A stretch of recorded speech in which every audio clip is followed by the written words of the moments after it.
আগামী অর্থ বছরের বাজেট বাস্তবায়ন হলে মূল্যস্ফীতি কমে আসবে বলে জানিয়েছেন প্রধানমন্ত্রী শেখ হাসিনা।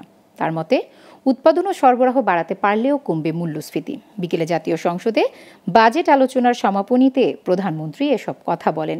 শেখ হাসিনা বলেন, এবার বাজেটের আকার 7,97,000 কোটি টাকা, আর এভাবেই তুলে ধরা হয়েছে বাজেটে নির্বাচনী অঙ্গীকার। বিস্তারিত জানাচ্ছেন তরুণ বেগী।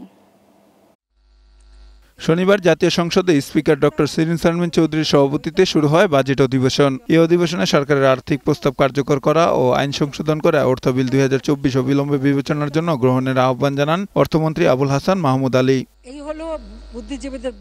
পরে প্রধানমন্ত্রী তার বক্তব্যে জানান, 2024-25 অর্থ বছরের বাজেট উচ্চাভিলাষী নয়। বাজেট বাস্তবায়ন হলে মূল্যস্ফীতি কমে আসবে, কারণ উৎপাদন ও সরবরাহ বাড়লে কমবে মূল্যস্ফীতি। আমি মোটেই বাজেটকে উচ্চাভিলাষী মনে করি না।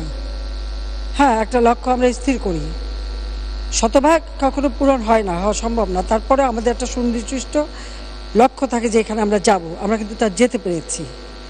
কোথায় 62,000 কোটি টাকার বাজেট আর এখন 7 লক্ষ কোটি টাকার বাজেট। আমরা তো এই জায়গায় আসতে পেরেছি, চ্যালেঞ্জ নিয়েছি বলে এটা সম্ভব হয়েছে। দেশ পিছিয়ে যায়নি, প্রবৃদ্ধি অব্যাহত আছে উল্লেখ করে প্রধানমন্ত্রী বলেন, এবারের বাজেটের আকার 7,97,000 কোটি টাকা। পাশাপাশি বাজেটের নির্বাচনী অঙ্গীকার তুলে ধরা হয়েছে। উচ্চ প্রবৃদ্ধি অর্জন ধারাবাহিকভাবে অব্যাহত রেখেছি। কেবল কোভিড-19 অতিমারির সময়, বিশেষ করে 19-20 অর্থ বছর বা 20-21 অর্থ বছর পর্যন্ত আমাদের সারা বিশ্বে কিন্তু প্রবৃদ্ধি ঋণাত্মক ছিল। অনেক উন্নত দেশও কিন্তু প্রবৃদ্ধির হার ধরে রাখতে পারেনি। সেই ক্ষেত্রেও কিন্তু বাংলাদেশের প্রবৃদ্ধি ছিল ধনাত্মক। বিগত 1.5 দশকে আমাদের গড় প্রবৃদ্ধি হার ছিল 6.7% বেশি। ফলে বাংলাদেশ এখন বিশ্বের সবচেয়ে উচ্চ প্রবৃদ্ধি অর্জন করেছে এমন দেশের তালিকার উপরের দিকে অবস্থান করছে। করমুক্ত আয়সীমা 4 লাখ টাকা করায় অর্থমন্ত্রীকে ধন্যবাদও জানান প্রধানমন্ত্রী। সেখানে প্রথমবার যখন সরকারি ছিলাম।